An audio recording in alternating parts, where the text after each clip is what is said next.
Bueno, en homenaje a Fray Luis, comenzaremos.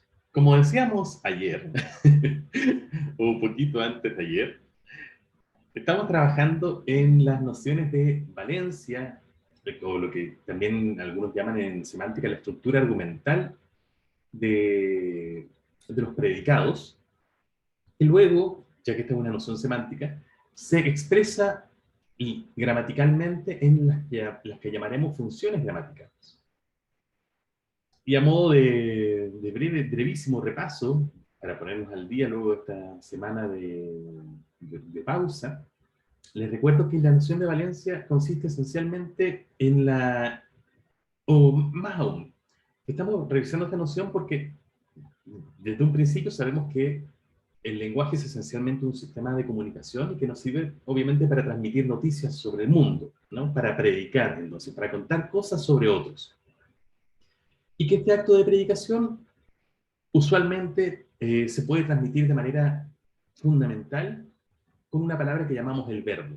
Y sabemos que el verbo es así de importante, es así de esencialmente predicativo porque tiene en la parte léxica, ¿no? En la raíz verbal, la noción de cuál es el evento, cuál es el estado de cosas del que se está hablando.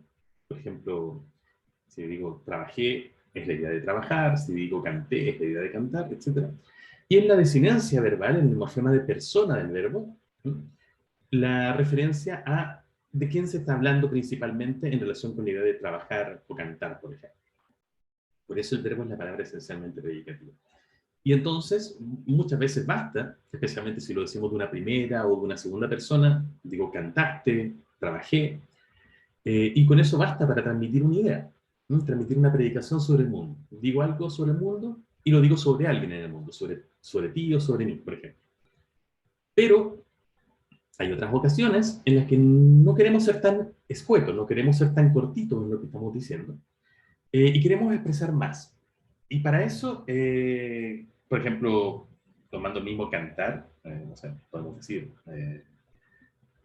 no sé, mi hermano cantó ayer en la ducha muy desafinadamente, como siempre.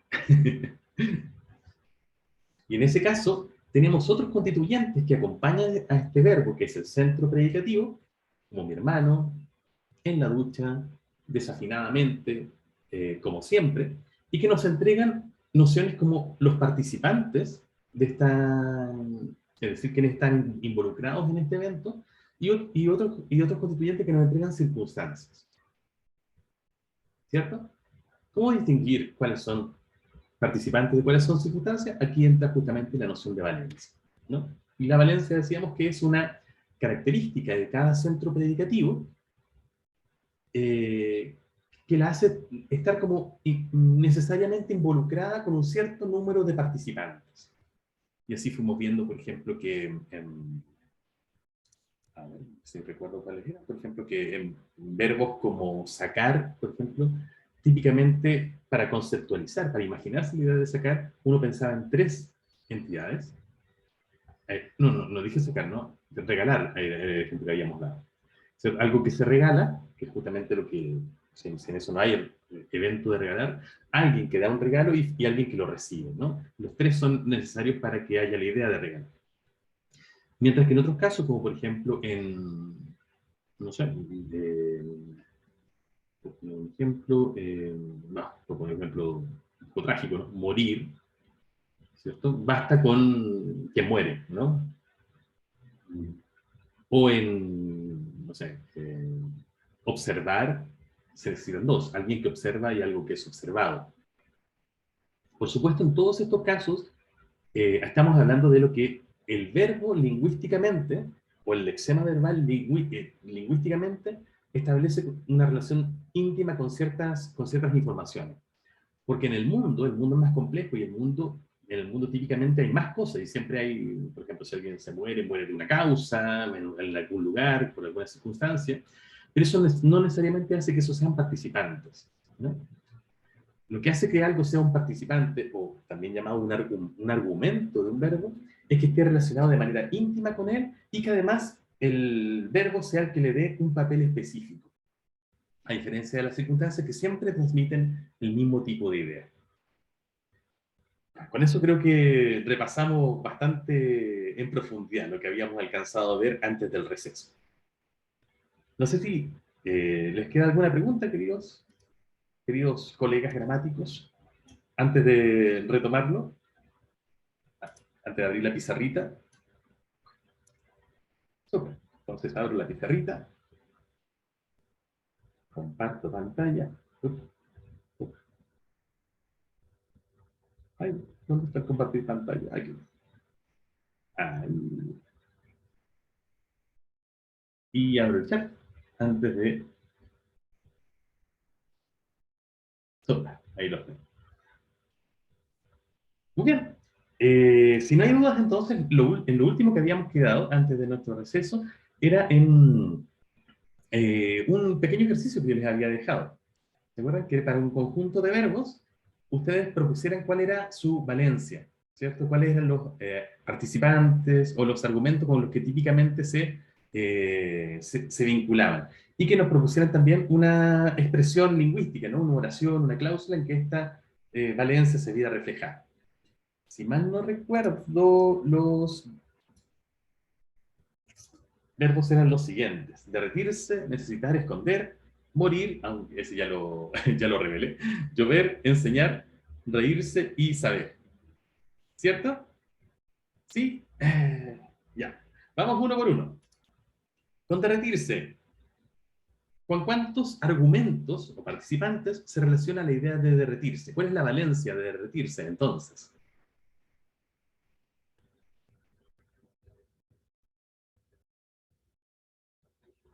Vamos, vamos, vamos. Un No, voluntario, antes de que yo lo designe.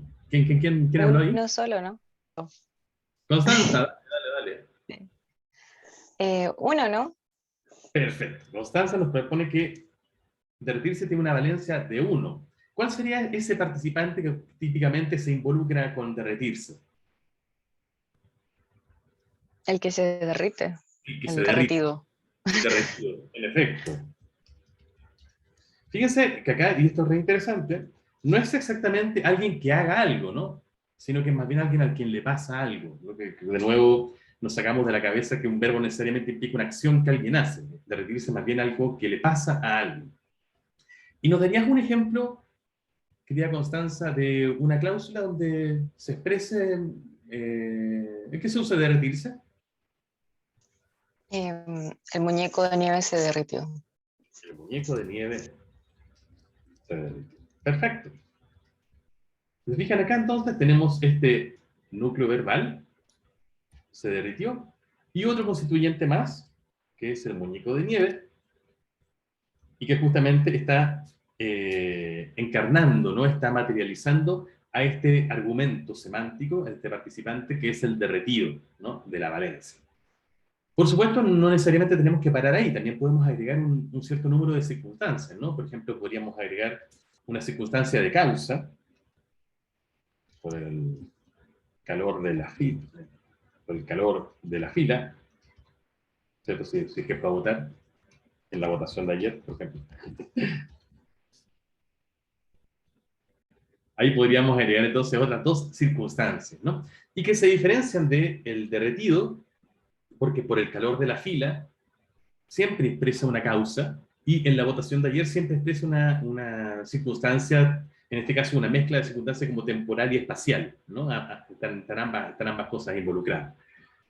Pero el muñeco de nieve, en este caso, en esta oración es un derretido, pero en otras oraciones distintas puede ser adoptar otros papeles semánticos, ¿no? Podría ser, por ejemplo, no sé, si yo digo construir un muñeco de nieve, podría ser, en ese caso, en esa oración, en relación con ese verbo, sería algo construido, por ejemplo, ¿no? Súper. ¿Todo bien con esta propuesta de Constanza? De que se trata de un verbo de valencia uno y que justamente el derretido es el participante de derretirse. ¿Sí? Ok, perfecto. Magdalena. Pero, por ejemplo, lo derretí o lo derritió, ¿lo ignoramos o siempre es el mínimo como de Valencia? Qué bonito ejemplo. Ya. Eh, ya, me apuntas algo re interesante, querida Magdalena, y es que en español tenemos que diferenciar, aunque aquí hay mucho que discutir, entre el verbo derretir y el verbo derretirse. Como tú decías, Magdalena, recién, si yo tengo el verbo derretir en vez del verbo derretirse, la verdad es que ahí tengo probablemente dos participantes, ¿no? Ahí tendría el derretidor y lo derretido. Derretidor por un lado y derretido por otro. Y típicamente, por ejemplo, podríamos tener como un ejemplo de esto, Magdalena. ¿Se te ocurre alguno? ¿Lo derritió en el microondas? ¿Cómo? Lo derritió en el microondas. Lo derritió en el microondas. Ya, es un buen ejemplo, pero como pero no especificas mucho quién derrite y lo que derrite, porque usas en un caso la desinencia, lo derritió, ese o está señalando una tercera persona, y el lo es un pronombre. Entonces, claro, está súper bien estructurado gramaticalmente, pero no es muy informativo si es que no sabemos antes de quiénes estamos hablando. Así que Entonces, la misma, pero ser un poquito más específica. Juana derritió el chocolate en el microondas. Perfecto. ¿Cierto que sería lo mismo en realidad? Pero ahora expresadas como en el derretidor y el derretido en constituyentes. Juana derritió el chocolate en un microondas. Claro. No es que lo que tú hayas dicho antes estuviera mal, que era algo así como lo derritió en el microondas, ¿cierto? De hecho, las dos oraciones son equivalentes. Juana derritió el chocolate en el microondas y lo derritió en el microondas. Son completamente equivalentes. La única diferencia entre esta, Juana derritió el chocolate en el microondas y lo derritió en el microondas, es que acá probablemente el que lo dice no asume que quien lo oye, que el oyente, sabe de quién están hablando, de Juana, y sabe que están hablando de un chocolate. En cambio, en el segundo caso, cuando dice lo derritió en el microondas, el hablante probablemente infiere, presupone que el oyente tiene en la mente a Juana y el chocolate, que han estado hablando de ellos dos hace un rato, por ejemplo, o que están a la vista, ¿no? O que son muy salientes en el entorno, entonces no necesita decirlo. Pero, y por eso entonces lo expresa en un caso en un pronombre, lo, y en el otro caso, en el derretidor, en el morfema de persona del verbo.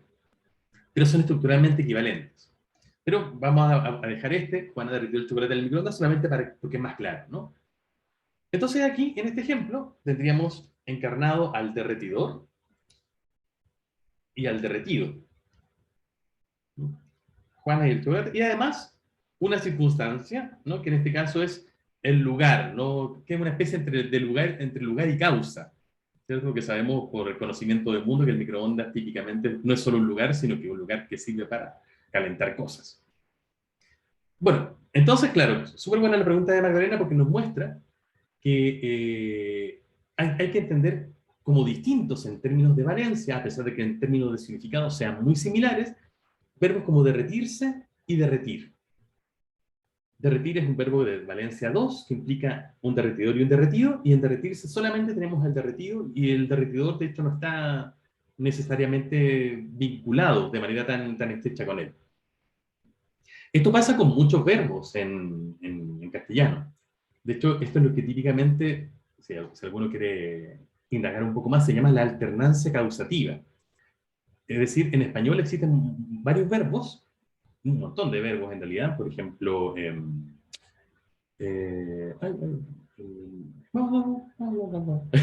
aparte de derretir, romper, por ejemplo, es el ejemplo típico, en que si yo lo expreso así, tal como está, romper, y lo conjugo, es un verbo transitivo, vamos a ver qué significa eso, es un verbo entonces que implica un rompedor y algo roto, por ejemplo, el gato rompió el jarrón, pero si le pongo el C, este morfema C, saco al participante más activo de escena, y me queda, por ejemplo, entonces el jarrón se rompió, saqué al gato de escena. Eso pasa en muchísimos verbos que expresan una causa y un objeto afectado, si yo les agrego este morfema C. Por ahora, basta con que los consideremos verbos distintos, ¿no? Derretir y derretirse. Pero la verdad es que esto se discute mucho, ¿no? Y la mayor parte de los gramáticos piensan que en esencia son el mismo verbo y que es el morfema C el que hace una especie de operación, que anula a uno de los participantes, a uno de los argumentos de la valencia. Pero no quiero complicarlo más con eso, ya que estamos recién introduciendo el tema. Pero sí, muy, muy buen ejemplo, Magdalena. ¿Te queda más claro? Sí, profe. Súper. Bueno, y ahí sacamos otro, ¿no es cierto? Derretir frente a derretirse. ¿Qué pasa con necesitar? ¿Cuántos participantes tiene necesitar? ¿Cuántos argumentos típicamente involucra?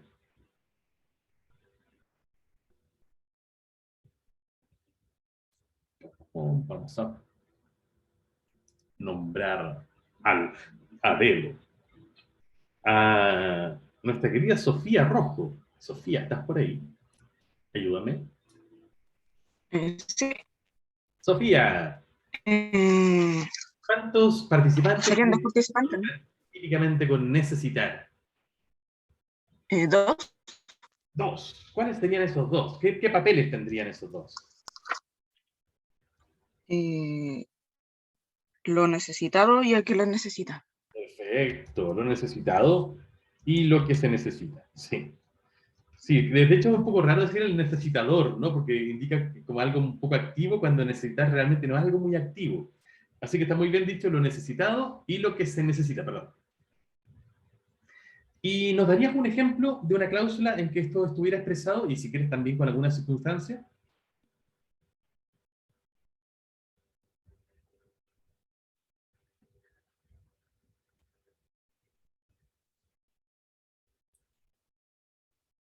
¿Sí? Puede ser algo como necesito ir al médico. Muy bien, está bueno el ejemplo, interesante. Es un ejemplo más complejo de lo habitual y lo voy a expresar, voy a poner con Sofía para que se exprese en un constituyente. Sofía necesita ir al médico. Súper. En que tenemos, aparte del núcleo verbal necesitar, conjugado obviamente como necesita, al constituyente Sofía, que es el necesitado, ¿cierto? Y me podríamos poner acá mejor el necesitado, ¿no? Porque lo necesitado es un poco confuso, un poco ambiguo. Y lo que se necesita es ir al médico. ¿Cierto? Ahí están expresados los dos constituyentes. Este es un ejemplo bien bonito, además, porque si bien el necesitado, quien necesita algo, digamos, está expresado de manera simple en un nombre propio, lo interesante es que lo que se necesita no es un objeto del mundo, sino que es más bien un evento, otra, en este caso una acción, ¿cierto? Y eso se expresa entonces también con algo parecido a un verbo, un infinitivo, y también con su propia estructura. De hecho, esto es lo que típicamente se conoce como una oración compleja en gramática, porque están expresados en una sola oración más de un evento, más de un predicado. Pero sí, nos sirve súper bien, porque Sofía sería quien necesita algo, e ir al médico sería lo que se necesita. Así que cumple con la condición de expresar la valencia de necesitar, que son dos. Y podríamos, por supuesto, agregar circunstancias, ¿no? Necesita ir al médico mañana, una causa, porque se siente mal. Espero que no sea cierto, Sofía, que sea solamente un ejemplo lingüístico. Entonces, de nuevo, ¿por qué el derretido es un participante en derretirse y no una circunstancia? ¿Y por qué? Por ejemplo, por el calor de la fila y en la votación de ayer son circunstancias y no son argumentos. O circunstancias o adjuntos, también ¿cierto? Habíamos dicho que reciben ese nombre. Porque el muñeco de nieve se involucra de manera más íntima con derretirse, ¿cierto? Ya sabemos que es como que se necesita para entender la idea de derretirse, pero además porque adopta un papel específico en relación con ese predicado, es el derretido.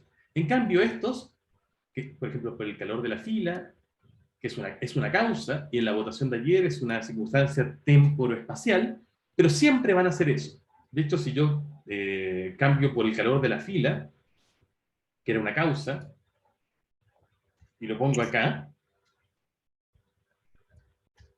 va a seguir siendo una causa. Sofía necesita ir al médico mañana por el calor de la fila.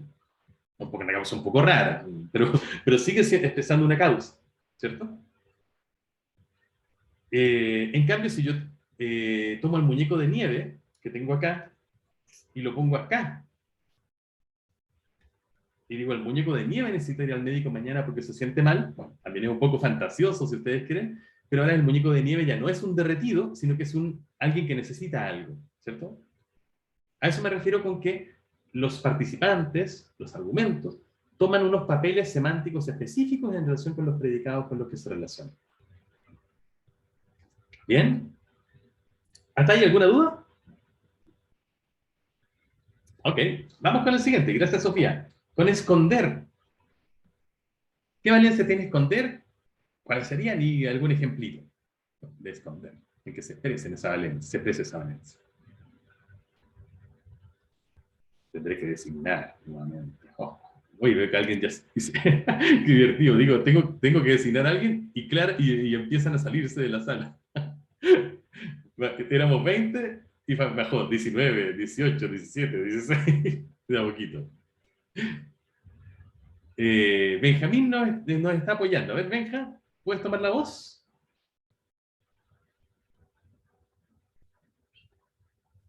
Ahora sí. Bueno, pero es eso básicamente. Alguien se tiene que esconder de algo, entonces yo diría que dos. A ver, pero ¿cuál es ¿en qué evento estás pensando? ¿Cómo lo materializarías, por ejemplo, en una cláusula? Bueno, no sé, en la escondida. ¿Perdón? En la escondida, ¿por qué no? Ah, que no te entendí, disculpa, de nuevo. En las escondidas. En la escondida. Ujú. No, pero El me juego. refiero a una cláusula donde el verbo esconder aparezca conjugado y con... Ya. Ah,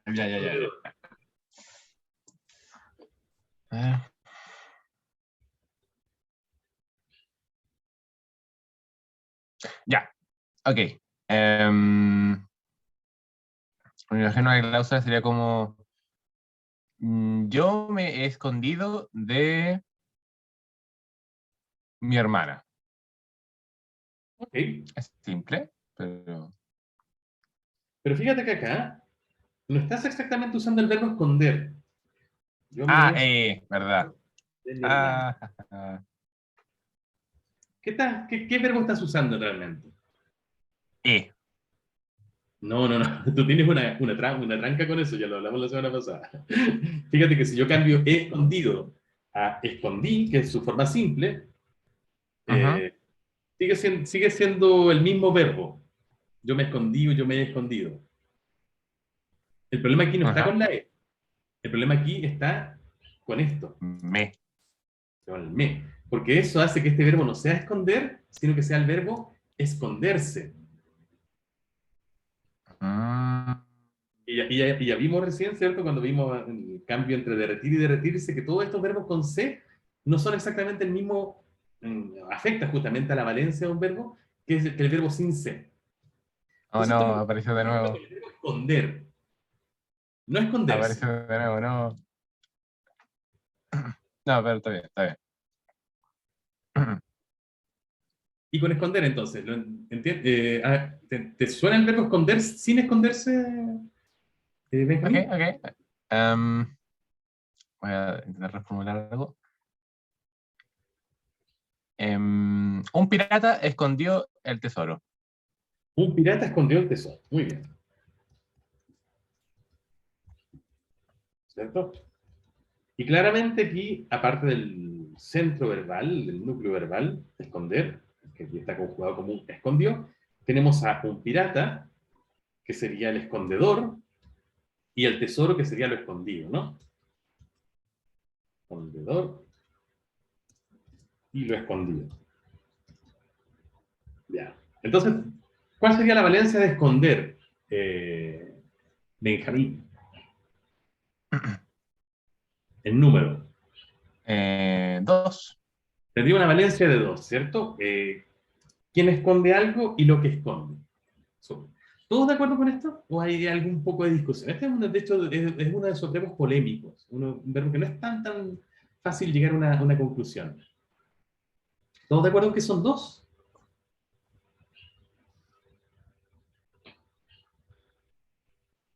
¿Sí? Bueno, claramente, yo estoy muy de acuerdo que el escondedor y el escondido son dos de los participantes de esconder. Eso es muy de acuerdo.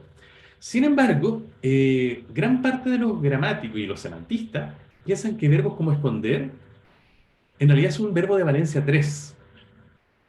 Porque se le tiene que esconder ante alguien, ¿no?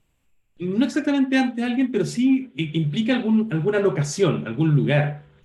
Ah, Lo escondió en la playa, lo escondió en su casa. Como que la idea de esconder, como que su mismo significado, implica un lugar de ocultamiento. Si no hay un lugar de ocultamiento, simplemente es como tomar algo y ponerlo en un lugar. Pero esconder implica necesariamente ese lugar de ocultamiento, ¿no? Entonces, si hacemos eso, y seguimos eso, aunque, como le digo, esto igual es un poco discutido, tendríamos una valencia de 3, ¿no? Escondedor, lo escondido y el escondite, podríamos decir. Que podría, por ejemplo, especificarse en una cláusula como, a ver, Benja, ¿cuál podría ser el escondite en este caso? ¿Un pirata escondió el tesoro? ¿Qué nos faltaría? en la isla... mm, La isla, súper. En la isla nueva. ¿En la isla qué? Isla nueva. En la isla nueva, perfecto. Ah, ¿y ese es el nombre propio de la isla? No, es una isla que existe. Ok. Pero por eso, ¿es el nombre propio? ¿Es el nombre de la isla? Sí. Ah, ok. Entonces por eso lo voy a poner en mayúscula. Ok. Un pirata escondió el tesoro en la isla. ¿No? Y ahí tendríamos los 3 participantes, los 3 argumentos. ¿Por qué en este caso este argumento que indica un lugar no es una circunstancia? Porque no es simplemente un lugar donde algo pasa, sino que toma también un papel semántico específico. A diferencia de lo que pasaba acá, por ejemplo, en la votación de ayer, o en la fila, ¿no? o cualquier otro en que en la votación de ayer no es específico de derretirse, o el microondas no es específico de derritió, el escondite sí es algo que parece ser una noción específica, ¿cierto?, de la idea de esconder. Igual esto es una de esas cosas que se discute, que se puede conversar, pero típicamente se entiende que esconder, como todos los verbos que implican algún tipo de cambio de posición de algo, como poner, sacar, por ejemplo, en que se traslada algo de lugar, típicamente son verbos que involucran a 3 participantes. ¿Ok? Muy bien. Bueno, con morir ya lo vimos hace un ratito, así que no insisto en ese. Llover, no sé si hablamos de este. Creo que hablamos de este. Bueno, sí. ¿Quién me lo recuerda para tenerlo aquí como ejemplo? ¿Cuál es la valencia de llover?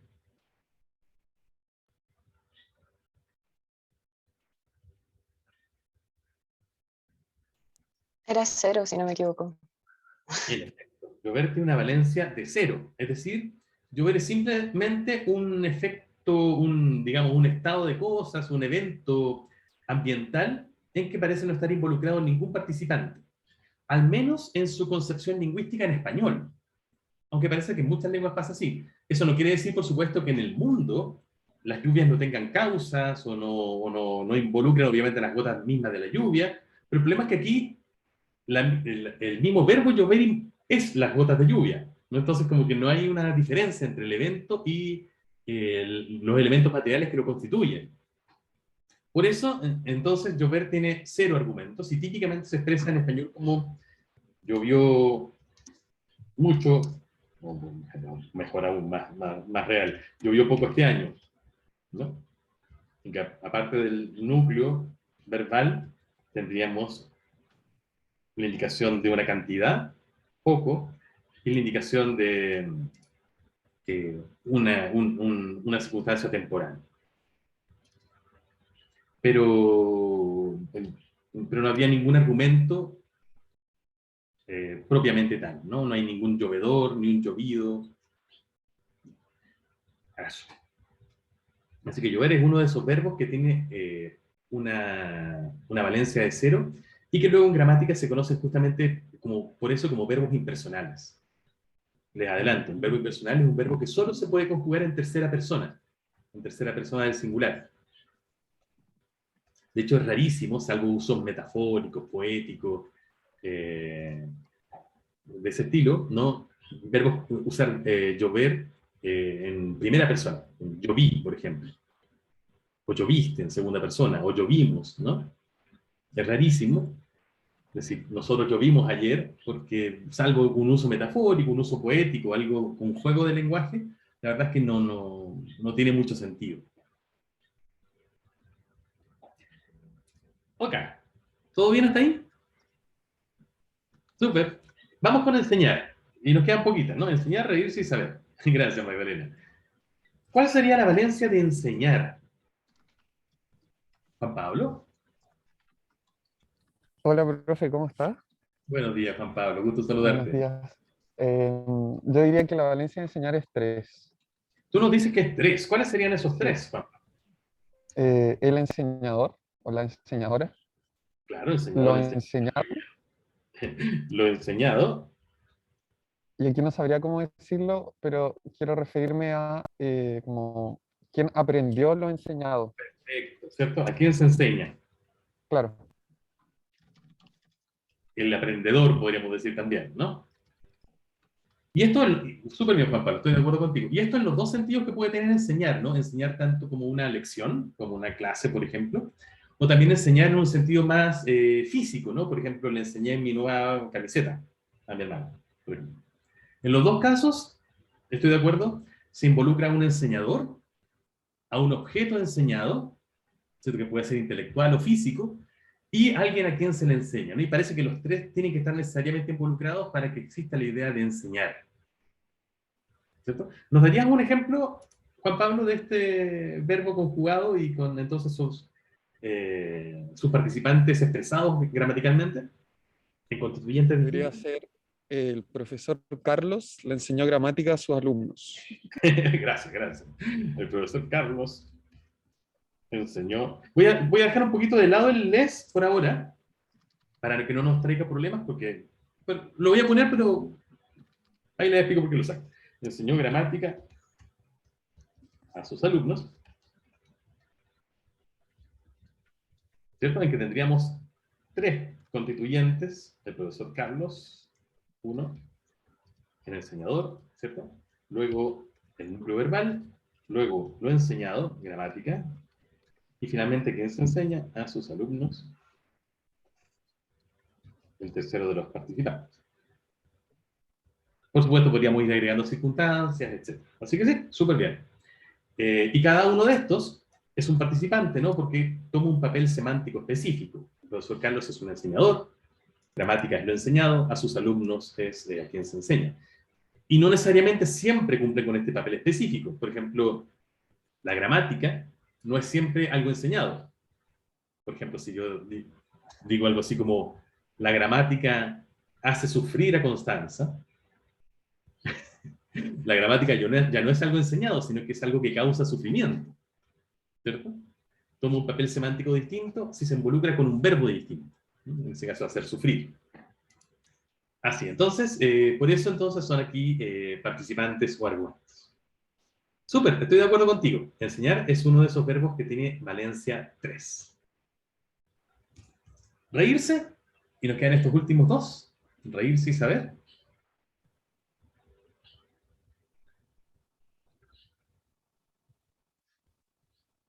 Este es uno de esos difíciles también parece, ¿eh? ¿Cuántos argumentos típicamente están involucrados con la idea de reírse? ¿Alguien se atreve o lo designo? A ver, veamos si baja el contador. No, los 16 se mantuvieron valientemente aquí. Don Antonio, cuéntenos. ¿Usted se ríe con frecuencia, don Antonio? Sí, sí, soy bastante risueño. Me alegra, me alegra. Su foto lo muestra. Oye, Antonio, y... Yo diría que es uno. ¿Tú dirías que uno? Sí, Perfecto. ¿Cuál es ese uno? el que se ríe, digamos. El reidor, podríamos decir, ¿no? El reidor. Aunque de nuevo no es tan claro que sea un reidor, porque no es tan claro que reírse sea algo que alguien hace, ¿no? Es como que está medio camino. Claro, está como en ese estado liminal entre que te pasa y lo haces. Sí, yo también digo, es un verbo raro ese, porque tampoco es tan claro que sea como morir, ¿no? Que algo simplemente te pasa. como que reír eres al mismo tiempo alguien que sufre algo, porque no siempre es muy voluntario, ¿cierto? No tienes muchas veces control sobre eso, pero también haces algo, ¿no? Que haces algunos movimientos con tu cuerpo. Así, pero Claro, y igual, ahí podría pensarse en lo que te hace reír como un argumento cuando es involuntario. Pero sería, yo diría que es uno, pero con abierto a la discusión. perfecto. Si sabes que yo estoy, estoy contigo, yo tiendo a pensar que son más bien dos, pero también estoy abierto a la discusión. Y el segundo sería, si que consideramos que son dos, justamente lo que te hace reír, ¿no?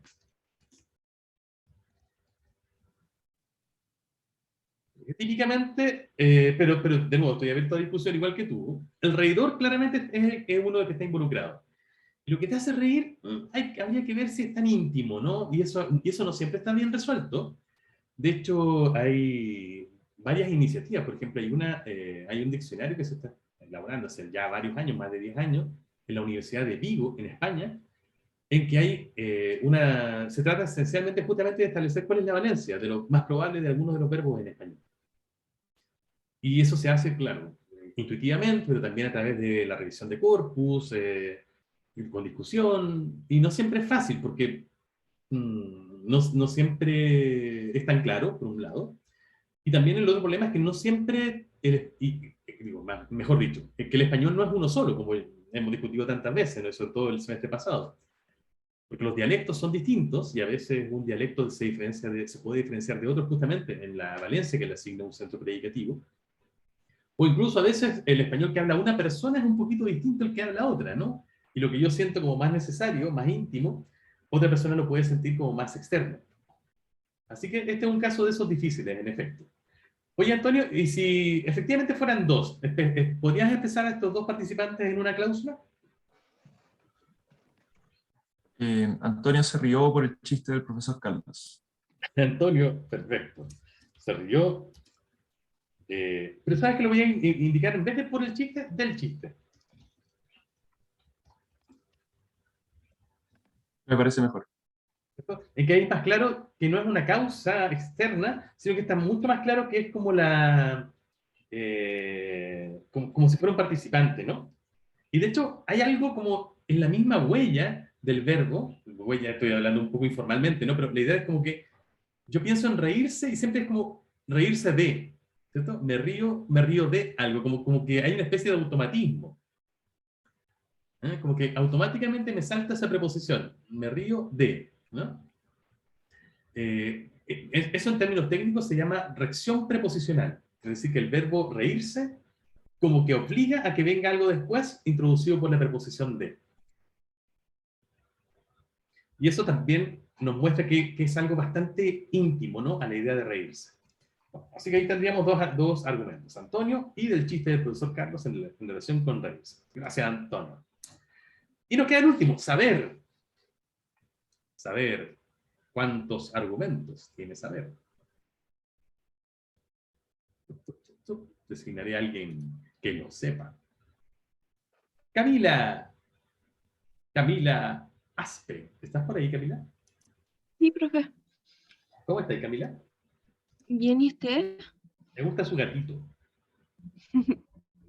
Oye, Camila, ¿cuántos participantes crees tú, cuántos argumentos crees tú que tiene el verbo saber?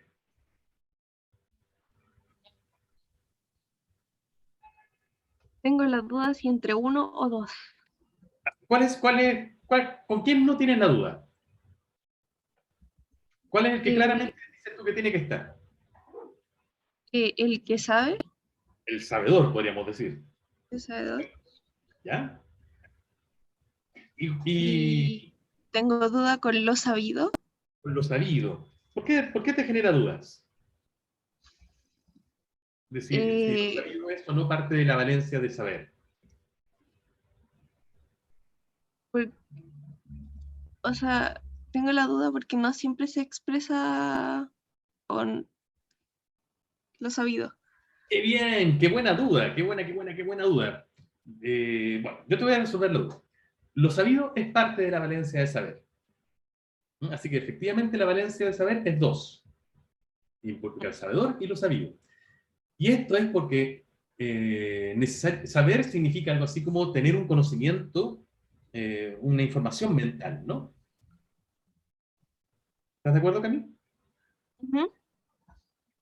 Y si solamente tengo una persona y no tengo el conocimiento, no tengo esa idea, la verdad es raro que tenga el saber, o sea, que tenga la idea de saber, como que saber implica el almacenamiento mental de algo, de alguna idea. Y si esa idea no está presente, no tengo el evento o el estado de cosas de saber. Entonces, por ejemplo, si yo tengo, Camila sabe álgebra, ¿cierto, Camila? Yo sé que tú eres una experta en álgebra. Camila Baldor. ¿Usa el Baldor todavía o ya estoy muy bien? Yo lo usaba cuando chica, pero no sé si. Ok. Bueno, si tengo Camila sabe álgebra, claro, álgebra es el conocimiento que Camila tiene almacenado en su mente. Bueno, ¿cierto?